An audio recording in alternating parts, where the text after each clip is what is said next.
अस्सलामुअलैकुम जनाब, मेरा नाम सफ़ीरुल्लाह खान है और पाक एनजीओज़ की तरफ से एक बार फिर आपकी खिदमत में हाजिर हूँ एक नया वीडियो लेकर। और आज का वीडियो बहुत अहम वीडियो है, ज़रूर देखिए और पूरा वीडियो देखिए। अगर आप एनजीओ में काम करते हैं या एनजीओज़ में काम करना चाहते हैं तो ये एक बहुत अहम वीडियो है जिसको देखना आपके लिए बहुत ज़रूरी है, क्योंकि किसी भी एनजीओ का प्रपोज़ल राइटिंग के बगैर काम नहीं चलता। प्रपोज़ल राइटिंग वो रास्ता है जिसके ज़रिए किसी भी एनजीओ को फंडिंग रिसीव होती है। आप प्रपोज़ल लिखते हैं, डोनर्स को सबमिट करते हैं। अगर आपका प्रपोज़ल कामयाब हो जाता है, डोनर उसे एक्सेप्ट कर लेता है, तो आपको फंडिंग मिलती है और आपकी एनजीओ चलती है। लिहाज़ा बहुत ही अहम मौज़ू है, इस मौज़ू को मिस मत कीजिए, ज़रूर देखिए और बहुत अहम और काम की मालूमात आपको आज के वीडियो में मिलेंगी।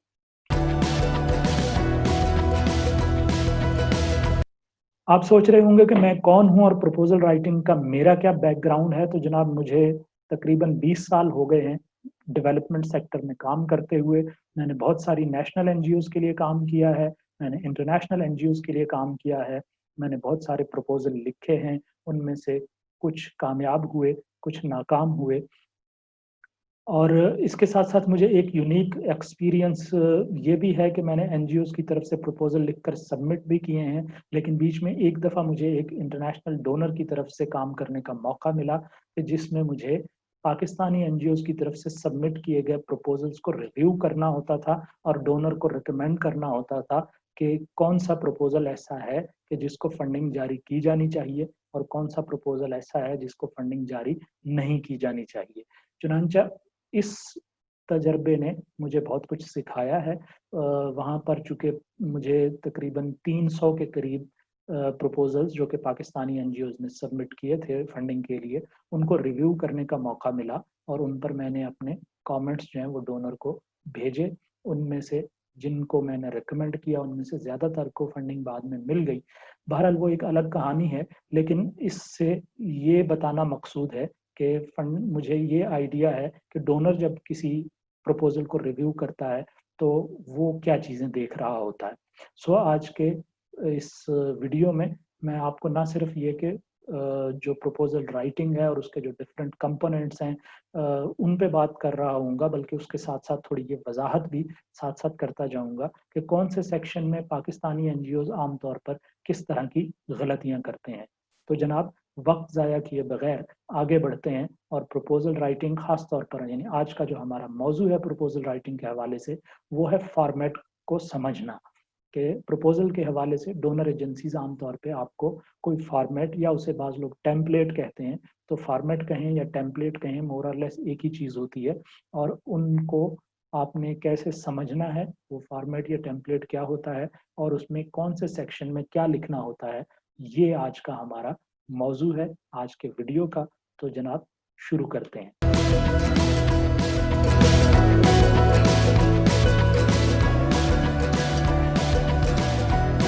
शुरू करने से पहले क्या करना है? प्रपोज़ल राइटिंग शुरू करने से पहले आपको क्या करना है, उसकी तैयारी कैसे करनी है, उस पे थोड़ी-सी बात करते हैं। और सबसे पहला काम जो कि आपको करना है और जो शायद आपको बार-बार करना चाहिए, मेरी तजवीज़, मेरी एडवाइस यही होगी कि आप कॉल फॉर प्रपोज़ल को बार-बार पढ़ें।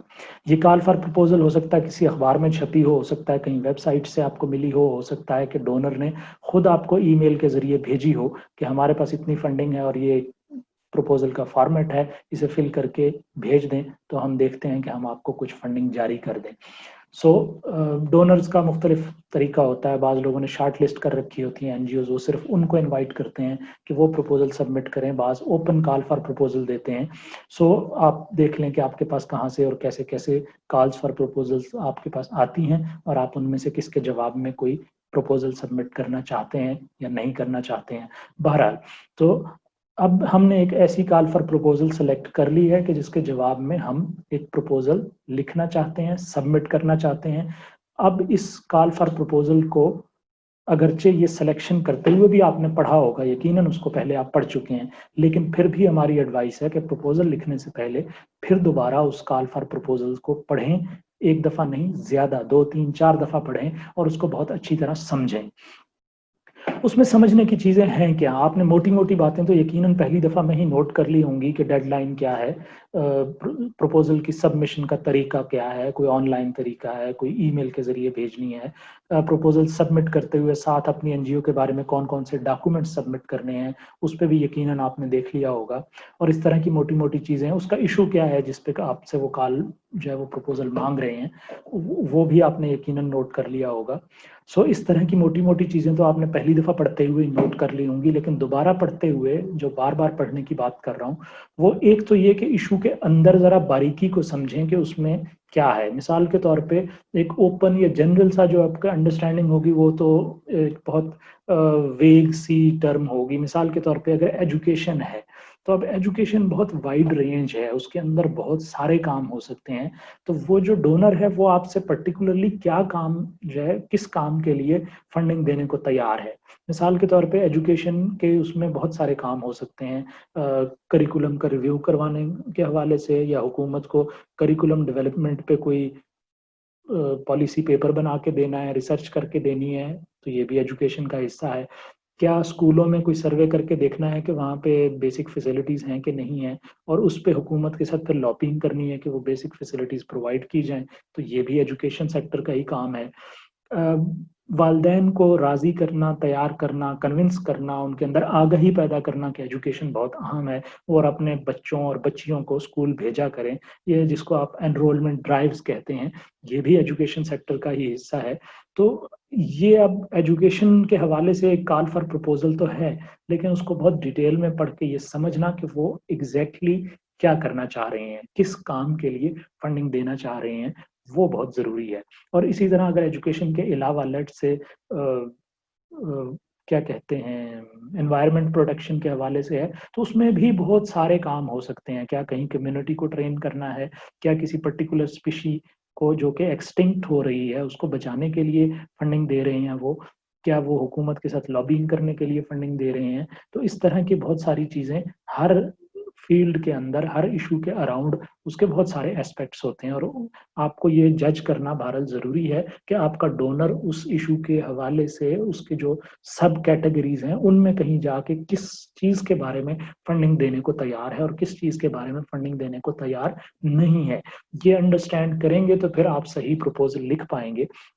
उसके साथ-साथ एक और अहम बात ये है कि डोनर ने कॉल फॉर प्रपोज़ल में जो टर्मिनोलॉजी इस्तेमाल की है, उसको समझना बहुत ज़रूरी है और उन टर्म्स को, उस जैर्गन को जो वहाँ यूज़ हुआ है, उसको अपना लेना बहुत ज़रूरी है। आपको फिर कोशिश करनी होगी कि जब आप प्रपोज़ल लिखें, तो वही टर्म्स इस्तेमाल करें, वही जैर्गन इस्तेमाल करें, जो कॉल फॉर प्रपोज़ल्स में इस्तेमाल हुआ है। तो उससे आपके लिए आपका और आपके डोनर का कनेक्शन बनना जो है, वो आसान हो जाएगा। अगर डोनर ने कुछ और टर्म इस्तेमाल की है और आप कोई और टर्म्स इस्तेमाल कर रहे हैं, तो उसके नतीजे में एक गैप आएगा, जिसकी वजह से अंडरस्टैंडिंग का फ़र्क आ सकता है और उसमें हो सकता है कि आप वही बात कह रहे हों जो डोनर कह रहा है, लेकिन आपने अल्फ़ाज़ मुख्तलिफ़ इस्तेमाल किए हैं, इसलिए हो सकता है कि डोनर के साथ कम्युनिकेशन ठीक ना हुई हो और आपका प्रपोज़ल महज़ इस लैक ऑफ कम्युनिकेशन की वजह से मुस्तरद हो जाए, रिजेक्ट हो जाए। सो इसका बहुत ख़्याल रखना है। सो फिर इस बात को दोहराऊँगा कि कॉल फॉर प्रपोज़ल को 3, 4, 5 मर्तबा अच्छी तरह पढ़ें। अगर उसके अंदर इस्तेमाल होने वाली टर्म्स आपकी समझ में आ गई हैं, तो अच्छी बात है। अगर कोई टर्म समझ में नहीं आई है, तो उसको गूगल करें, अंडरस्टैंड करें या किसी सीनियर दोस्त के साथ बैठकर उनसे डिस्कस करें, ताकि उसकी सही समझ आपको आ जाए। उसके बाद प्रपोज़ल लिखने की तरफ बढ़ें। फॉर्मेट या टेम्पलेट ये आपको मिला होगा, इस पे थोड़ी-सी वज़ाहत करनी ये ज़रूरी है कि मुख्तलिफ़ डोनर्स के फॉर्मेट में थोड़ा बहुत फ़र्क होता है, लेकिन बाय एंड लार्ज वो एक ही चीज़ होते हैं, कोई बहुत ज़मीन-आसमान का फ़र्क नहीं होता है। सो इसमें कन्फ्यूज़ होने की ज़रूरत नहीं है, सिर्फ़ ये होगा कि कोई थोड़ी-सी चीज़ें आगे-पीछे होंगी। कोई सेक्शन जो है इन्होंने शुरू में रखा होगा, तो किसी और डोनर ने उसको शायद आखिर में रख दिया हो, इस तरह का फ़र्क हो सकता है। शायद उसका नाम जो है वो थोड़ा मुख्तलिफ हो, किसी सेक्शन का टाइटल डिफरेंट लगा दिया हो, लेकिन मतलब वही हो, तो इस तरह से फ़र्क हो सकता है, लेकिन बाय एंड लार्ज जो है, वो एक ही जैसे होते हैं। हमने बेसिकली ये किया है कि ये वीडियो डेवलप करने से पहले मुख्तलिफ जो कॉल्स फॉर प्रपोजल्स आती हैं और उनके साथ जो फॉर्मेट्स आते हैं मुख्तलिफ डोनर्स के पास से, तो हमने 8-10 ऐसे फॉर्मेट्स को चेक किया, उनको स्टडी किया और ये देखा कि उनमें कॉमन चीज़ें क्या हैं जो ज़्यादातर डोनर्स ने मांगी हैं। वो वाली चीज़ें, वो वाली टर्म्स, वो वाली हेडलाइंस कह लें, हेडिंग्स कह लें, वो हमने इकट्ठी की और आज हम आपसे उन तमाम हेडिंग्स पे, उन इनको आप सेक्शंस कह लें एक फॉर्मेट के, उन सेक्शंस पे हम बात करेंगे कि उनके आम तौर पे टाइटल क्या होते हैं और उनके अंदर आपने लिखना क्या होता है।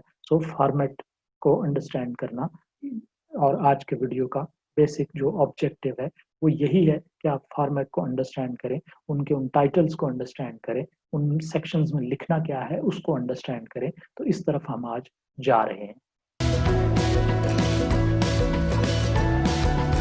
ऑर्गेनाइजेशन का इंट्रोडक्शन, कोई भी कॉल फॉर प्रपोजल हो, वो जब आपको फॉर्मेट देते हैं और आपसे प्रपोजल मांगते हैं तो उस प्रपोजल के अंदर आपका इंट्रोडक्शन किसी न किसी सतह पे आपसे मांगा जाता है।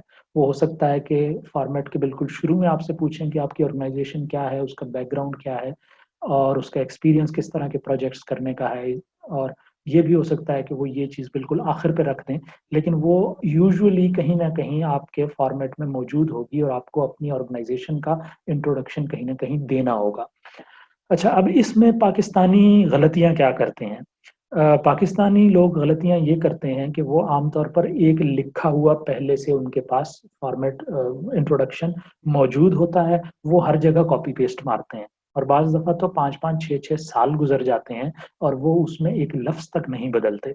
ये बहुत एक गलत रवैया है, इसका आपको नुकसान होता है। उसमें आपको हर वक़्त, जैसे सीवी अगर आप अगर किसी ऐसे शख्स के पास से आप एडवाइस लें कि सीवी या जॉब के लिए अप्लाई करते हुए क्या करना है, तो वो आपको ज़रूर कहेगा कि अपने सीवी को हर जॉब की रिक्वायरमेंट्स के हिसाब से थोड़ा-सा अमेंड करें, सिर्फ़ एक ही सीवी हर जगह ना सबमिट करते रहें।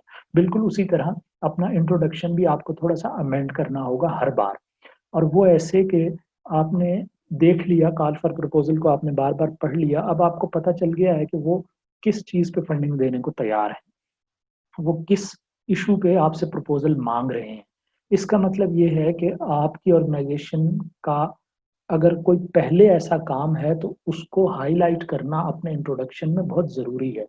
आपने अगर एजुकेशन पे ही आपसे फ़र्ज़ करें कि एक डोनर जो है वो प्रपोज़ल माँग रहा है कि एजुकेशन पे प्रपोज़ल दें, तो आपने पहले जो प्रोजेक्ट्स एजुकेशन पे किए हुए हैं, वो आप अपनी ऑर्गेनाइज़ेशन के इंट्रोडक्शन के बिल्कुल शुरू में मेंशन करें कि आपने एजुकेशन पर इससे पहले ये प्रोजेक्ट किया, वो प्रोजेक्ट किया, उसमें ये काम था, इसमें ये काम था, आपने फलाँ डिस्ट्रिक्ट में काम किया, आपने इतने बच्चों की एनरोलमेंट करवाई या आपने हुकूमत के साथ मिलकर करिकुलम को रिव्यू किया वगैरह, वगैरह।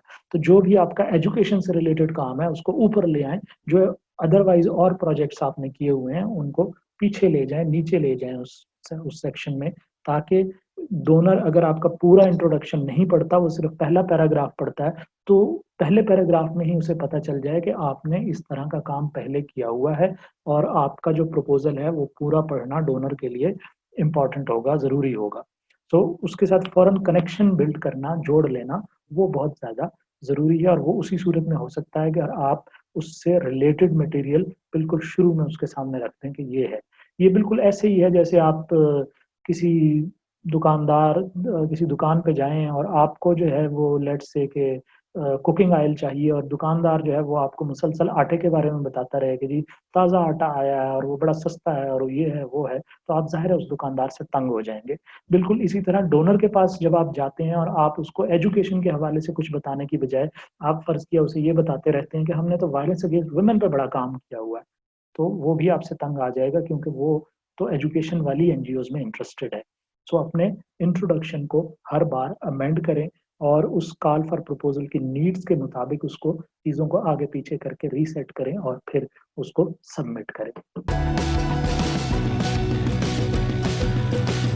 अब ये जो सेक्शन है प्रॉब्लम स्टेटमेंट, ये भी सबसे ज़्यादा इम्पोर्टेंट सेक्शन है और ये इसको ठीक से फ़िल करना, इसके अंदर सही मालूमात देना बहुत ज़रूरी है। इस पर बहुत ज़्यादा डिपेंड करता है कि आपका प्रपोज़ल एक्सेप्ट होगा या नहीं होगा। प्रॉब्लम स्टेटमेंट में आपने लिखना क्या होता है, आपने उस इश्यू को बहुत डिटेल में लिखना होता है कि इशू है क्या। आप इशू किस इलाके में है, कौन लोग हैं जो उससे मुतासिर हो रहे हैं, कितने लोग हैं जो उससे मुतासिर हो रहे हैं, और वो जो मुतासिर होने का वॉल्यूम है या एक्सटेंट है, वो कितनी है, वो कितना ज़्यादा मुतासिर हो रहे हैं, क्या मामूली सा फ़र्क पड़ रहा है उनकी ज़िंदगियों को या बिल्कुल बर्बाद करके रख दिया है इस इशू ने उनको। सो एजुकेशन की बात अगर हम करें, लेट्स से कि आप ये जो प्रपोज़ल लिख रहे हैं, आप उसमें डोनर से ये डिमांड कर रहे हैं कि गर्ल्स एजुकेशन बहुत निग्लेक्टेड एक सेगमेंट है और इसको आप तवज्जो देना चाहते हैं, आप गर्ल्स एजुकेशन को प्रमोट करना चाहते हैं। तो अब आप वो ये इशू कहाँ पे है? आप कहाँ पे ये काम करना चाहते हैं? लेट्स से आपने कोई पसमानदा डिस्ट्रिक्ट लेट्स से आपने कोई पसमानदा डिस्ट्रिक्ट उठाया है, राजनपुर की बात कर लेते हैं। राजनपुर की कोई 2 यूनियन काउंसिल्स हैं, उनमें आप ये काम करना चाहते हैं। तो जब आप प्रॉब्लम स्टेटमेंट लिख रहे हैं, तो उसमें आप ये लिखें कि ये वहाँ पे मसला क्या है और उसमें आदाद-ओ-शुमार डाटा दें। मिसाल के तौर पे अगर आपने यही जो 2 यूनियन काउंसिल्स हैं, इनकी आबादी कितनी है? इसमें मर्द कितने हैं, औरतें कितनी हैं? वहाँ लिटरेसी रेट क्या है? मर्दों का लिटरेसी रेट क्या है, औरतों का लिटरेसी रेट क्या है? क्या उसमें बहुत ज़्यादा फ़र्क है? क्या ऐसा है कि मर्दों में लिटरेसी रेट 50% हो और औरतों में सिर्फ 20% हो? अगर ऐसा है तो फिर आपका आर्गुमेंट स्ट्रांग है। इसी तरह कम उम्र बच्चियाँ जो हैं, जो स्कूल गोइंग एज की बच्चियाँ हैं और बच्चे हैं, उनमें लिटरेसी रेट क्या है या कितने लड़के, क्या 100% लड़के स्कूल जा रहे हैं? क्या लड़कियाँ सिर्फ 50% जा रही हैं, 30% जा रही हैं? इस तरह के कोई आदाद-ओ-शुमार आपने उन यूनियन काउंसिल्स के बारे में इकट्ठे किए हैं या नहीं इकट्ठे किए? अगर आपके पास नहीं है तो आपका केस बहुत कमज़ोर होगा। अगर आपके पास हैं इस तरह के आदाद-ओ-शुमार तो आपका केस मज़बूत हो जाएगा। मिसाल के तौर पे आप अगर उसमें ये लिखते हैं कि वहाँ पे बॉयज़ स्कूल्स तो इन 2 यूनियन काउंसिल्स में 40 गाँव हैं और 40 गाँव में तकरीबन 30 बॉयज़ स्कूल हैं, लेकिन लड़कियों के लिए सिर्फ 5 स्कूल हैं, तो ये आपके केस को मज़बूत बनाता है। इसका मतलब है कि लड़कियों की तालीम पे तवज्जो नहीं दी गई हुकूमत की तरफ से, स्कूल कम बनाए गए हैं। फिर अगर आप उसमें ये वज़ाहत करने में भी कामयाब होते हैं, आपके पास आदाद-ओ-शुमार हैं कि लड़कों के स्कूलों में तो जितनी गुंजाइश है उससे ज़्यादा लड़के जो हैं एडमिटेड हैं, लेकिन लड़कियों के स्कूलों में उनकी गुंजाइश के मुताबिक तो क्या उसके आधे भी नहीं, कमरे खाली पड़े होते हैं। अगर वहाँ 40 की क्लास हो सकती है, तो वहाँ पे सिर्फ 10-10 लड़कियाँ बैठी हुई हैं। तो इसका मतलब है कि लड़कियाँ जो है वो स्कूल भेजी नहीं जा रही, स्कूल जा नहीं रही हैं। और इसके पीछे ज़ाहिर है फिर वालिदैन के मसाइल हैं कि वालिदैन लड़कियों की तालीम को अहमियत नहीं देते हैं। तो इन इन सारे बैकग्राउंड को इसको एक्सप्लेन करेंगे, तो फिर आप उसको बहुत अच्छा केस बना सकते हैं अपना कि हाँ, इस शोबे में, इस फ़ील्ड में इन्वेस्ट करने की ज़रूरत है, यहाँ फंडिंग की ज़रूरत है, यहाँ कुछ पैसे खर्च करने की ज़रूरत है, ताकि इन लड़कियों को भी तालीम के मैदान में लड़कों के बराबर लाया जा सके। सो इस तरह से आपने केस बिल्ड करना होता है। बिल्कुल इसी तरह मैं एक मिसाल और दे देता हूँ ताकि समझ में आ जाए बात, कि फ़र्ज़ करें कि आप एजुकेशन को हम छोड़ देते हैं, हम डिज़ास्टर रिस्क रिडक्शन की बात करते हैं। तो अगर आप ज़िला मानसेहरा के किसी 4 गाँव में डिज़ास्टर रिस्क रिडक्शन पे काम करना चाहते हैं, तो आपको प्रॉब्लम स्टेटमेंट में पहले ये वाज़ेह करना होगा कि इन 4 गाँव में मसला क्या है? क्या यहाँ बारिशें बहुत होती हैं? क्या लैंडस्लाइडिंग बहुत होती है? क्या ये ज़लज़ले का खतरा यहाँ पे रहता है? अगर है तो फिर आप उसका क्या करना है? पिछले फ़र्ज़ किया 5 साल में या 10 साल में वहाँ क्या-क्या डिज़ास्टर आते रहे हैं? उनसे नुकसान क्या होता रहा है? बारिशें हुई थी उसमें 4 गाँव में आधे घर जो है वो बह गए थे। उसके नतीजे में कोई 8-10 लोगों की जान चली गई थी।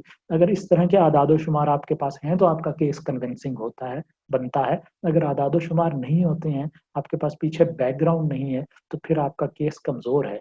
तो इस पे बहुत गौर करें और इस तरह की मालूमात जो है वो आप इकट्ठी करके अपने पास रखें प्रपोज़ल राइटिंग से पहले, ताकि एक आप अच्छा केस बना सकें अपना कि हाँ, ये मसला है और इसके हल करने के लिए पैसे जो है खर्च करने चाहिए, कुछ इन्वेस्ट करना चाहिए ताकि इन लोगों की ज़िंदगियाँ बेहतर बनाई जा सकें। सो जनाब, मेरा ख़्याल है प्रॉब्लम स्टेटमेंट पे ये काफ़ी बात हो गई है। इसमें आपको अच्छी ख़ासी समझ आ गई होगी कि किस तरह करना है और इन मिसालों की मदद से आप अगर इनके अलावा किसी और शोबे में लेट्स से क्लाइमेट चेंज में काम करना चाहते हैं, तो उसमें भी इसी तरह आपको केस बिल्ड करना होगा। तो इस पैटर्न को सामने रखें और अपना जो भी आपका शोबा है, उसके मुताबिक अपना जो है केस बिल्ड करें। जनाब, अब अगला जो है हिस्सा, उसमें यूजुअली आप सॉल्यूशन क्या प्रपोज़ कर रहे हैं? आप क्या कहते हैं कि इस मसले को जो आप पीछे आपने केस बनाया, अच्छा इसका फ़र्क करना ये भी कि बहुत से लोग जहाँ केस या प्रॉब्लम स्टेटमेंट है, वहीं सॉल्यूशन भी बताना शुरू कर देते हैं। सो ये ज़रा ज़रूर ख़्याल रखें कि जो सेक्शन है, उस सेक्शन के मुताबिक उसमें जवाब लिखें, उसमें बात लिखें, और जो दूसरी चीज़ें हैं, उनको उनसे मुतल्लिका सेक्शंस के लिए छोड़ दें। एक ही सेक्शन में सारी की सारी बातें डाल देना, अगर प्रॉब्लम स्टेटमेंट है तो सिर्फ प्रॉब्लम स्टेटमेंट लिखें, प्रॉब्लम है क्या? कौन लोग मुतासिर हो रहे हैं, कितने लोग मुतासिर हो रहे हैं, वगैरह-वगैरह जो भी तफ़सील पीछे हमने डिस्कस की है। जब आप सॉल्यूशन पे बात आती है, तो अब आप सिर्फ सॉल्यूशन की बात करें कि आपका प्रपोज़्ड सॉल्यूशन क्या है? और वो आपने जो पीछे प्रॉब्लम स्टेटमेंट थी, उसके साथ लॉजिकली कनेक्ट होना चाहिए। मिसाल के तौर पे हमने अभी गर्ल्स एजुकेशन की बात की, उसमें हमने जो थोड़ा-सा एक केस बनाया था राजनपुर की 2 यूनियन काउंसिल्स का, उसमें हमने ये बताया कि लड़कियों के स्कूल बहुत कम हैं। इसका मतलब है कि लड़कियाँ इसलिए नहीं पढ़ पाती कि उनके लिए फैसिलिटीज़, स्कूल्स ही मौजूद नहीं हैं। लेकिन फिर आगे हमने ये भी बात की कि उन स्कूलों में भी लड़कियाँ गुंजाइश के मुताबिक नहीं पढ़ रही हैं। उतनी लड़कियाँ एडमिट नहीं हो रही हैं, जितनी गुंजाइश है, कमरे खाली पड़े होते हैं, टीचर फारिग बैठे होते हैं।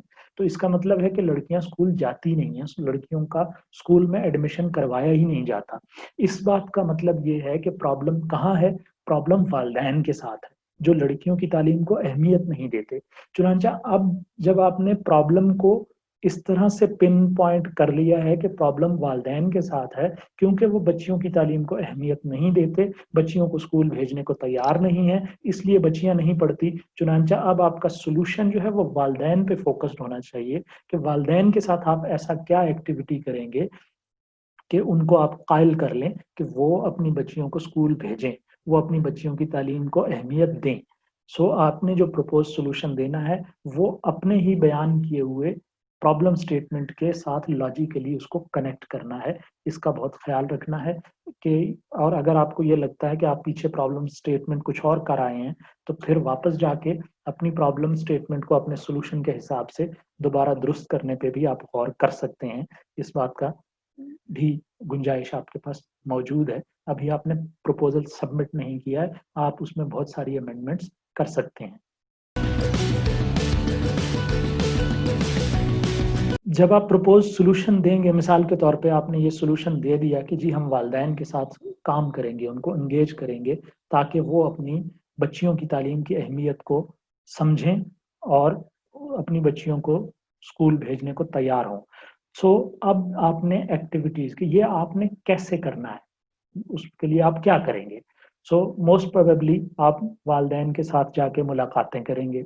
आप वालिदैन को इकट्ठा करके उनके साथ कुछ अवेयरनेस सेशंस करेंगे।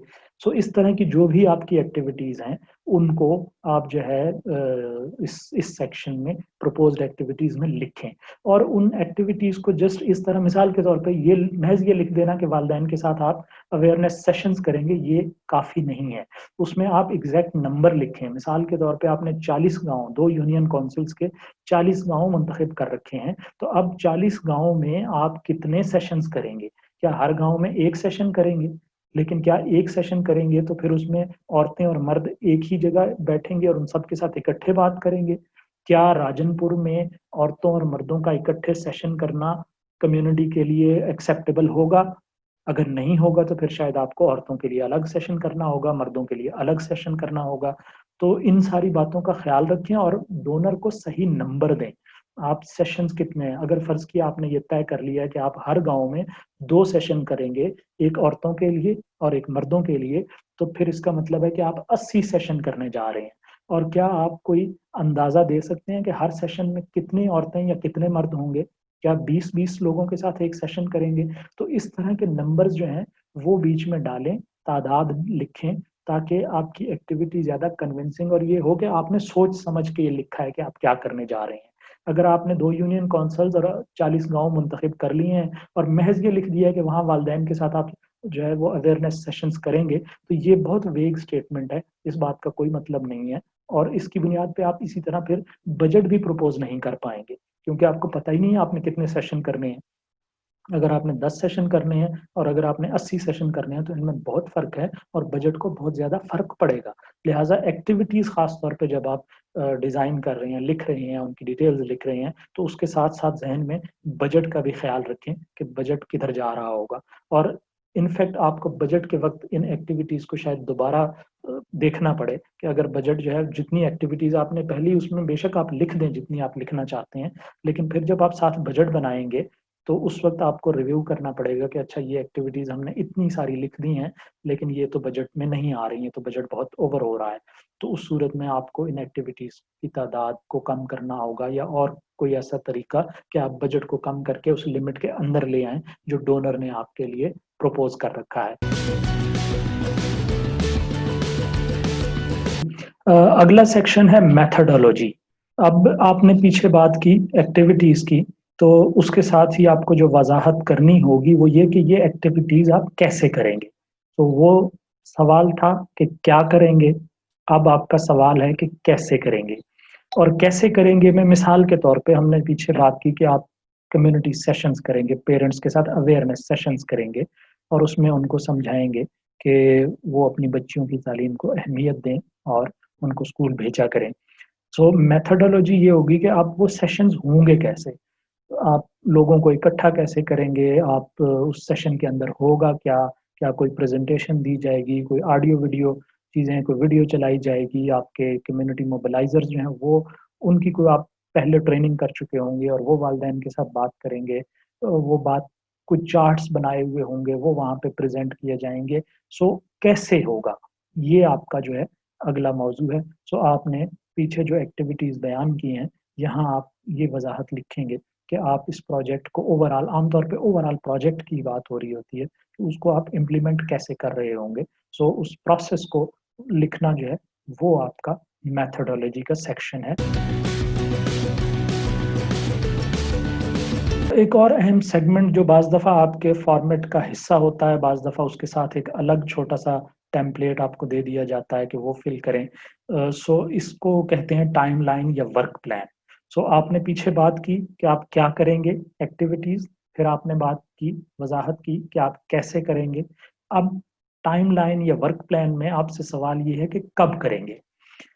इसमें यूजुअली लोग कन्फ्यूज़ थोड़े से हो जाते हैं कि यार हम कैसे तय कर सकते हैं, हम जब आप फंडिंग देंगे तो फिर पता चलेगा, फिर हम प्लान करेंगे ना कि क्या कब करेंगे।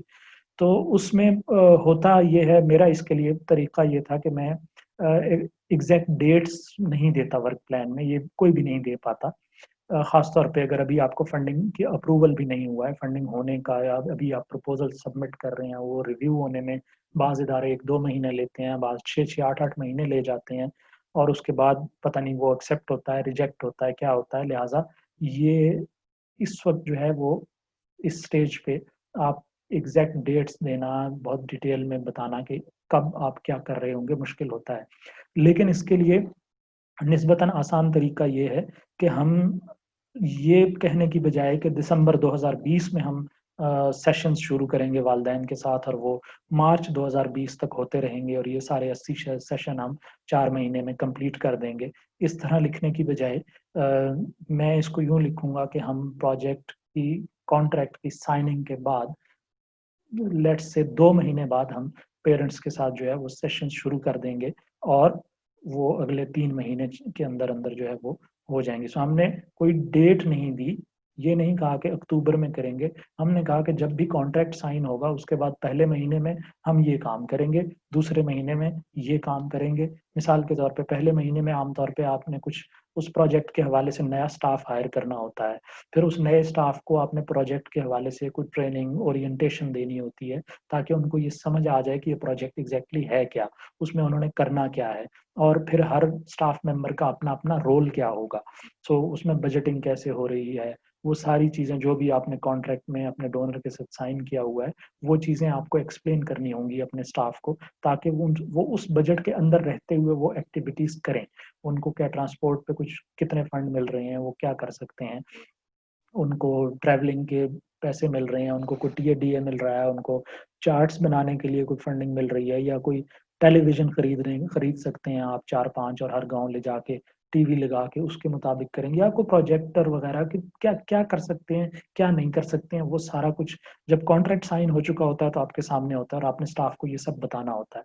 लिहाजा आपके पहली एक्टिविटी स्टाफ हायरिंग है, दूसरी एक्टिविटी स्टाफ की ट्रेनिंग है, तीसरी एक्टिविटी शायद आप जो ये सेशन होना है उसको डिज़ाइन करना है, मे बी आप किसी कंसल्टेंट को हायर करें जो आपको एडवाइस करे, आपके स्टाफ को एडवाइस करे, और वो हो सकता है कोई मैनुअल बना के दे आपको, जिसके मुताबिक फिर आप अपने उस स्टाफ की खास तौर पे जिन्होंने एक्चुअली सेशन डिलीवर करने हैं उनकी ट्रेनिंग हो। तो अब ये वो एक एक्टिविटी जो है वो उसके आगे बहुत सारे हिस्से बन गए हैं, इसलिए वो एक्टिविटी पहले महीने में शुरू नहीं हो सकती है। पहले आपने ये प्रिपरेशन वाली एक्टिविटीज करनी है और फिर जाके वो एक्चुअल एक्टिविटी जो कि आपने अवेयरनेस सेशंस पेरेंट्स के साथ करने हैं वो शुरू होंगे।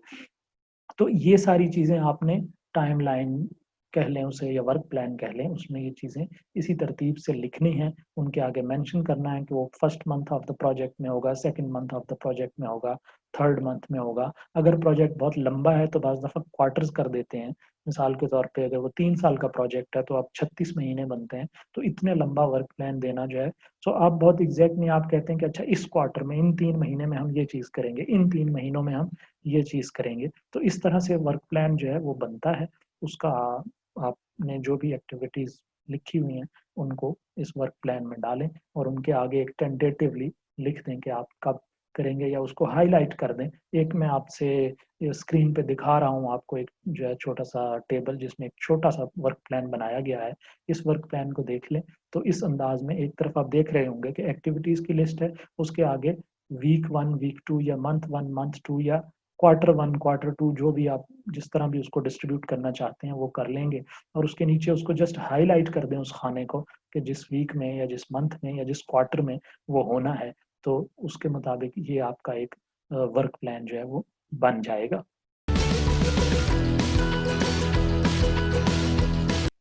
अगला एक सेक्शन जो कि हर फॉर्मेट में, हर टेम्पलेट में होता है प्रपोज़ल के हवाले से, उसे कहते हैं मॉनिटरिंग एंड इवैल्यूएशन। बाज़ दफ़ा प्रपोज़ल राइटिंग के स्टेज पे ही ये आपसे माँगा जाता है, बाज़ दफ़ा नहीं भी माँगा जाता है। मॉनिटरिंग और इवैल्यूएशन 2 थोड़ी-सी मुख्तलिफ चीज़ें हैं।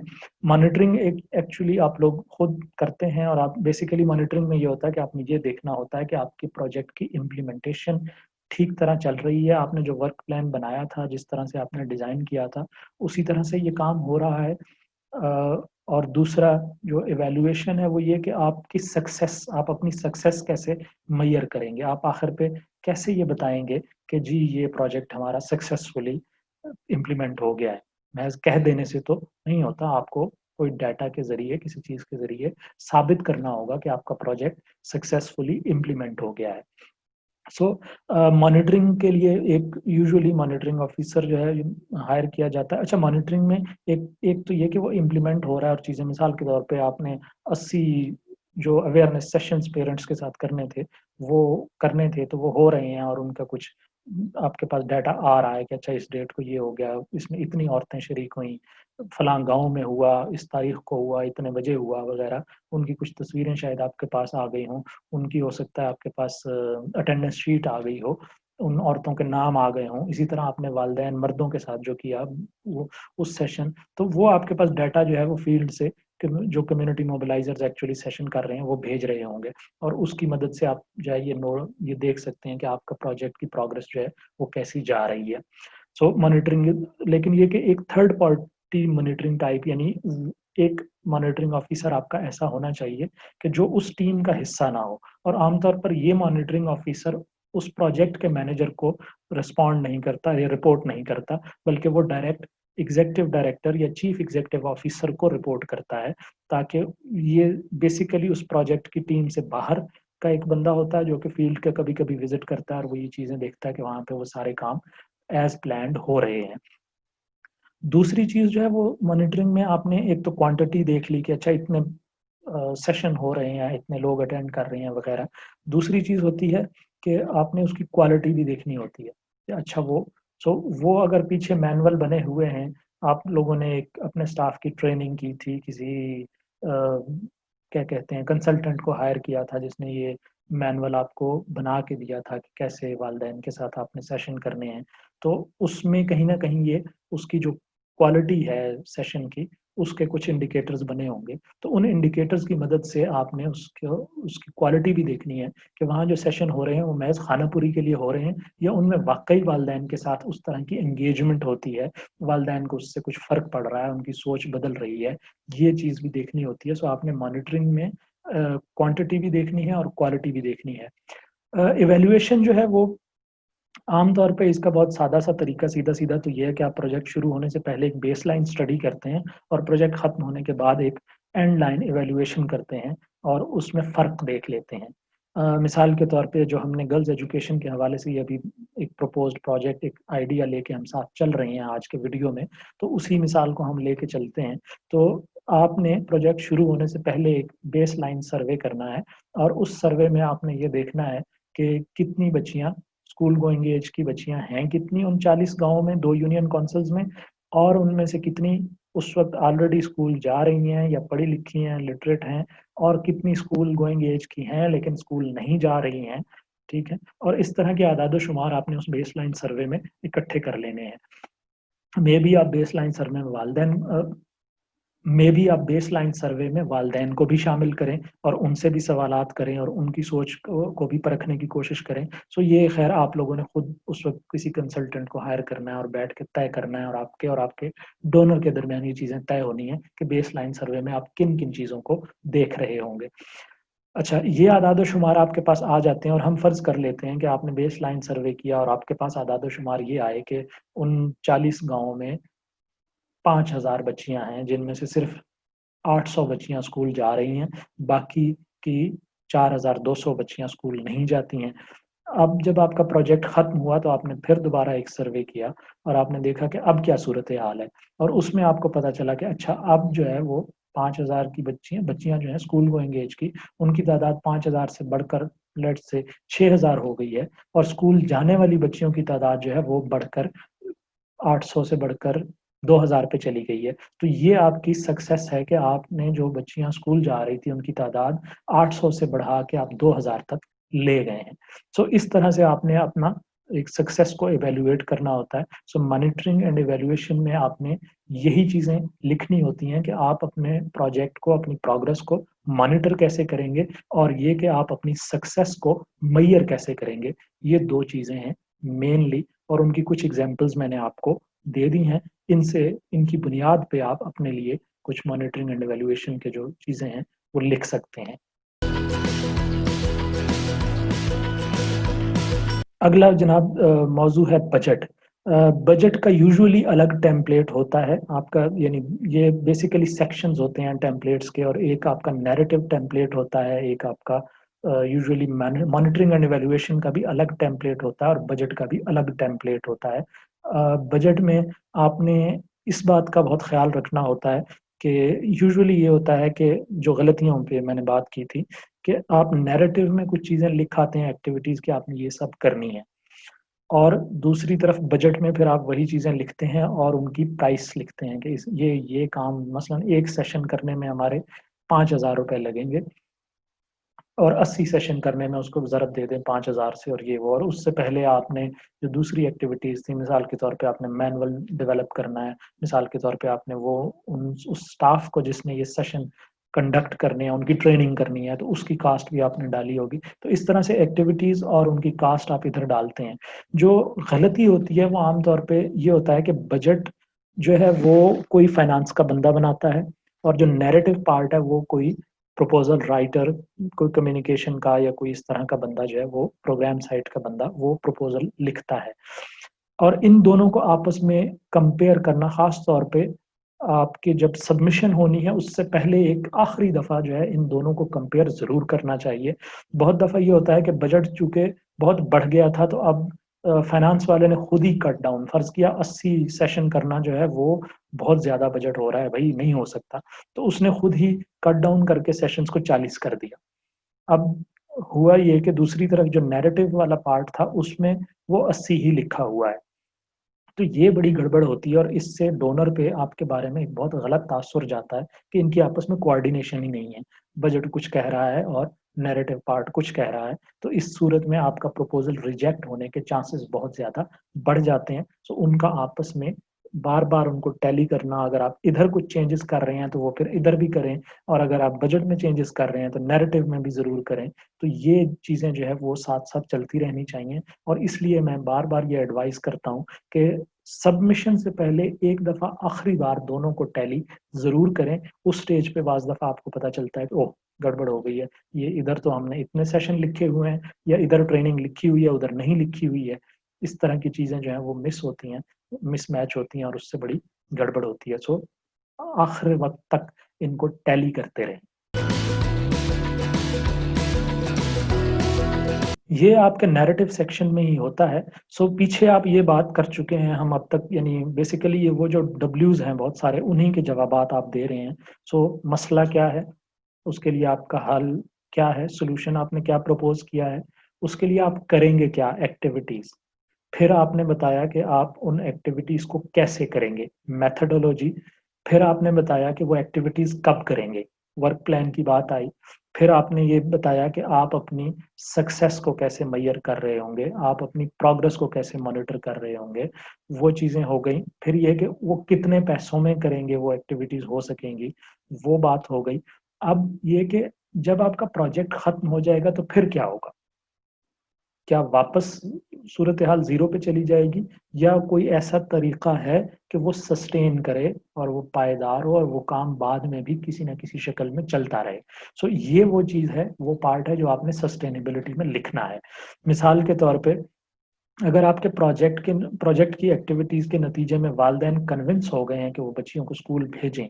फ़र्ज़ किया पहले जो है वो 40 गाँव में हार्डली 2000 फैमिलीज़ थी जो अपने बच्चों को भेज रही थी। अब 4000 फैमिलीज़ हो गई हैं कि जो अपनी बच्चियों को स्कूल भेजने को तैयार हैं और भेज रही हैं।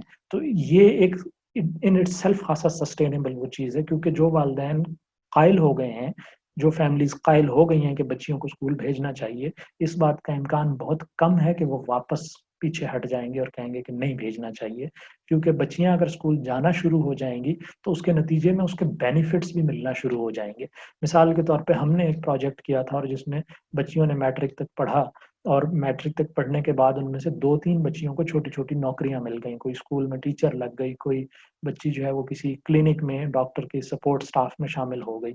तो उसके नतीजे में उसके घर में 10-12 हज़ार रुपए माहाना की सैलरी आना शुरू हो गई।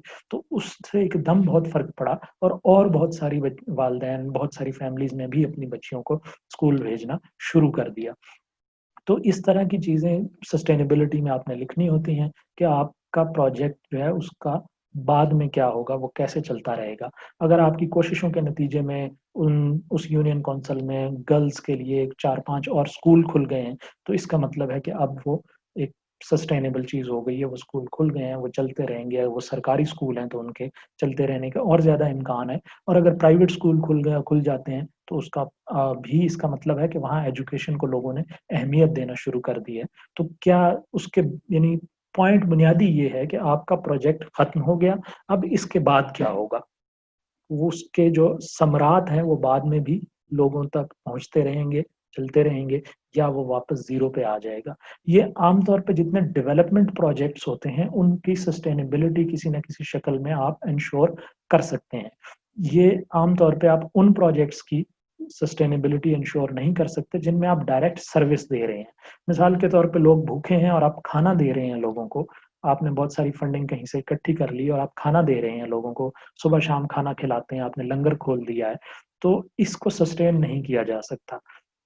क्योंकि लोगों को शाम को फिर भूख लगी होगी, अगले दिन फिर भूख लगी होगी, उससे अगले दिन फिर भूख लगी होगी, लिहाज़ा ये सस्टेनेबल मॉडल नहीं है। लेकिन इसके मुकाबले में अगर वही पैसा आप लोगों को कोई हुनर सिखाने पे खर्च करते हैं, कोई छोटा-मोटा कारोबार शुरू कराने पे खर्च करते हैं, तो उसमें इस बात का इम्कान ज़्यादा है कि वो सस्टेनेबल होगा। एक बंदा जिसने छोटी-सी रेहड़ी लगाना शुरू कर दी है, खुद कमाना शुरू कर दिया है, तो अब वो खुद अपने खाने का और अपने बच्चों की खुराक का बंदोबस्त कर लेगा। सो ये चीज़ें हैं जिनको आपने ज़हन में रखना है कि आपके प्रोजेक्ट की सस्टेनेबिलिटी कैसे एन्श्योर होगी, और इस तरह की कोई चीज़ें अगर आपके प्रोजेक्ट के नतीजे में हो रही हैं, तो वो आपने इस सेक्शन में लिख देनी है। एक और चीज़ जो यूजुअली आपका डोनर आपसे पूछता है वो ये कि प्रोजेक्ट टीम या प्रोजेक्ट मैनेजमेंट, ये 2 टाइटल्स आ जाते हैं, ज़्यादातर प्रोजेक्ट मैनेजमेंट कैसे होगी वो लिखते हैं। तो इसमें बेसिकली आपने ये लिखना होता है कि प्रोजेक्ट को प्रैक्टिकली एग्जीक्यूट कैसे किया जाएगा, कौन मैनेज कर रहा होगा। उसमें आपका जो सीईओ है या एग्जीक्यूटिव डायरेक्टर है, उसका क्या हिस्सा होगा, फाइनेंस मैनेजर क्या उसको सुपरवाइज कर रहा होगा उसकी फाइनेंशियल साइड्स को कि नहीं, और फिर ये कि प्रोजेक्ट मैनेजर कोई आपके पास ऑलरेडी मौजूद है या आपने हायर करना है, फील्ड में जो स्टाफ है वो आपके पास ऑलरेडी मौजूद है, तो उनके सीवीज लिख दें या उनके ब्रीफ इंट्रोडक्शंस लिख दें कि ये लोग हैं जो इस प्रोजेक्ट पे काम कर रहे होंगे। और अगर आपने हायर करने हैं, आमतौर पे ये होता है कि आप अपने जो सीनियर मैनेजमेंट है उसके इंट्रोडक्शंस लिख देते हैं और उसका रोल लिख देते हैं। मिसाल के तौर पर आपका सीईओ ओवरऑल सुपरविजन करेगा प्रोजेक्ट की, उनकी प्रोग्रेस को मॉनिटर करेगा, मॉनिटरिंग ऑफिसर उस सीईओ को रिपोर्ट कर रहा होगा प्रोजेक्ट की प्रोग्रेस के बारे में, तो वो उसका एक रोल है। प्रोजेक्ट मैनेजर यूजुअली आपकी टीम में से मौजूद होता है, बहुत कम होता है कि कोई प्रोजेक्ट मैनेजर बाहर से हायर करने की ज़रूरत पड़े। बहरहाल जो भी सूरत हाल हो, तो अगर आपने हायर करना है तो फिर आप उसमें लिख दें कि प्रोजेक्ट मैनेजर होगा जो सारी टीम को सुपरवाइज करेगा और डे टू डे अफेयर्स को देखेगा, और लेकिन उसे हमने हायर करना है और उसके बारे में आप ये लिख दें कि उसकी मिनिमम इतनी क्वालिफिकेशन, इतना एक्सपीरियंस होगा जिस बंदे का, उसको हम बंदे का या बंदी का उसको हम हायर करेंगे इस प्रोजेक्ट को मैनेज करने के लिए। अगर वो ख़वातीन से मुतालिक प्रोजेक्ट है तो आप ये भी लिख सकते हैं उसमें कि हम किसी खातून को प्रोजेक्ट मैनेजर बनाएंगे, इसका किसी मर्द को इस प्रोजेक्ट की मैनेजमेंट नहीं देंगे। तो ये मुख्तलिफ चीज़ें हैं उस प्रोजेक्ट को मैनेज करने के लिए। फील्ड में जो काम है वो फ़र्ज़ किया आपने 2 मेल कम्युनिटी मोबिलाइज़र्स, 2 फीमेल कम्युनिटी मोबिलाइज़र्स रखने हैं, तो वो इसी तरह आप डिटेल्स लिखते जाएँ कि जी ये लोग होंगे जो इस प्रोजेक्ट के इस हिस्से को या इस काम को ये बंदा या बंदी कर रही होगी, वो बंदा कर रहा होगा, हम हायर करेंगे, हमारे पास एग्जिस्टिंग है तो उनका तारुफ लिखें, हायर कर रहे हैं तो उनकी जॉब डिस्क्रिप्शन और उनकी क्वालिफिकेशन और रिक्वायर्ड एक्सपीरियंस जो आपने करना है वो लिख दें कि ये ऐसे ऐसा एक्सपीरियंस रखने वाले, इस क्वालिफिकेशन वाले लोगों को हम इस जॉब के लिए हायर करेंगे। तो हर जॉब, हर पोजीशन के आगे आप 2-2 4-4 लाइनें इस तरह की लिखते जाएँ कि उनकी प्रोजेक्ट के अंदर रिस्पॉन्सिबिलिटी क्या होगी, उनकी क्वालिफिकेशन क्या है, एक्सपीरियंस क्या होगा। इस तरह की चीज़ें अगर आप लिख देंगे तो ये आपने प्रोजेक्ट मैनेजमेंट जो है उसको कवर कर दिया है। मीडिया एंड कम्युनिकेशंस प्लान ये हर कोई नहीं मांगता, बहुत कम डोनर्स ये आपसे मांगते हैं। बाज़ ने इसके लिए अलग टेम्पलेट बना रखा होता है, बाज़ ने नैरेटिव फॉर्म के अंदर ही छोटी-सी हेडिंग लगाई होती है और उसमें वो आपसे पूछ रहे होते हैं। सो ये यूजुअली इसमें ये होता है कि आपने इस सारे में मीडिया को एंगेज कैसे करना है। क्या आप कोई हर प्रोजेक्ट आपका 2 साल का प्रोजेक्ट है, तो क्या आप हर क्वार्टर में कोई प्रेस कॉन्फ्रेंस करेंगे? क्या आप कोई प्रेस रिलीज़ जारी किया करेंगे? क्या आप प्रोजेक्ट्स की सक्सेस स्टोरीज़ लिखेंगे और फिर वो सक्सेस स्टोरीज़ आप मीडिया के साथ शेयर करेंगे? क्या आप सोशल मीडिया पे इसके हवाले से कोई पोस्ट लगाया करेंगे? हर हफ्ते लगाएँगे, हर महीने लगाएँगे, हर 15 दिन बाद लगाएँगे? किस तरह की पोस्ट होंगी, क्या चीज़ें होंगी? आप और यानी स दुनिया को कैसे पता चलेगा कि आप ये प्रोजेक्ट कर रहे हैं और इसमें कुछ कामयाबियाँ हासिल कर रहे हैं? तो ये सारी चीज़ें जो हैं, ये अगर आप लिख देते हैं, लेट्स से आप उसमें ये लिख देते हैं कि आप हर क्वार्टर में एक मीडिया रिलीज़ इश्यू किया करेंगे, आप छोटे-छोटे वीडियोज़ बना के सोशल मीडिया पे लगाएँगे, आप जो है तो तस्वीरों की शक्ल में कुछ चीज़ें या कोई इन्फोग्राफिक्स शेयर करेंगे, आप आपकी वेबसाइट पे चीज़ें होंगी, कोई इस तरह की और ऐसी वेबसाइट्स या ग्रुप्स या जहाँ पे डेवलपमेंट सेक्टर के लोग इकट्ठे होते हैं और उनकी चीज़ें पोस्ट होती हैं, ऐसे कोई प्लेटफ़ॉर्म है, जैसे कि पाक एनजीओज़ है, तो क्या आप उस पे कोई चीज़ें अपनी भेजेंगे ताकि वहाँ पे पोस्ट हो जाएँ और लोगों को पता चले कि ये प्रोजेक्ट हो रहा है और इसकी ये सक्सेसेज़ हैं। तो इस तरह की बहुत सारी चीज़ें जो हैं, वो आप देख लें कि आप क्या-क्या उनमें से करना चाह रहे हैं और वो चीज़ें आप मीडिया एंड कम्युनिकेशंस प्लान में लिख दें। इसमें भी अगेन वही कि आप उसके साथ ये भी वाज़ेह करें कि कौन-सी चीज़ कब कर रहे होंगे। प्लान में ज़्यादा डिटेल होती है। तो अगर आप मीडिया रिलीज़ है, तो क्या आप हर क्वार्टर में इश्यू करेंगे? तो वो फिर आप आगे लिख दें कि क्वार्टर 1, क्वार्टर 2, अगर आपके प्रोजेक्ट के लेट्स से 2 साल है, 8 क्वार्टर बनते हैं, तो आप 8 मीडिया रिलीज़ेज़ इश्यू कर रहे होंगे। क्या आप छोटे-छोटे जो ये स्मॉल फ़िल्म्स हैं, ये बना रहे होंगे? क्या आप उन बच्चियों के छोटे-छोटे इंटरव्यूज़ लेके, क्लिप्स लेके वो अपलोड कर रहे होंगे? अगर होगा तो कितने होंगे? क्या आप हर महीने 2 क्लिप्स अपलोड करेंगे या हर क्वार्टर में 4-5 क्लिप्स अपलोड करेंगे, क्या कैसे होगा वो? तो वो इस तरह की डिटेल्स जो हैं वो आप मीडिया एंड कम्युनिकेशंस प्लान में लिख देंगे, तो ये आपका वो सेक्शन भी फिल हो जाएगा। इसके साथ ही इसके साथ ही जनाब आज का ये वीडियो अपने इख्तिताम को पहुँचता है। हमें उम्मीद है कि आपने इससे अहम बातें सीखी होंगी। आपकी जो प्रपोज़ल राइटिंग के हवाले से अंडरस्टैंडिंग है, वो बेहतर हुई होगी। अगर आपको ये वीडियो पसंद आया है और इस तरह के वीडियोज़ आप देखना चाहते हैं आइंदा भी, तो जनाब सब्सक्राइब वाले बटन पे ज़रा एक क्लिक करते जाएँ और साथ वो जो टल्ली बनी हुई है, उसको भी एक दफ़ा क्लिक कर दें, तो बहुत मेहरबानी होगी जनाब। और इसके साथ ही सफ़ीरुल्लाह खान को इजाज़त दें। आपसे बहुत जल्द एक ऐसे ही अहम मौज़ू पर दोबारा बात होगी। एक और वीडियो के साथ फिर आपकी खिदमत में हाज़िर होंगे। उस वक़्त तक के लिए इजाज़त दें। अपना बहुत ख़्याल रखें। खुदा हाफ़िज़।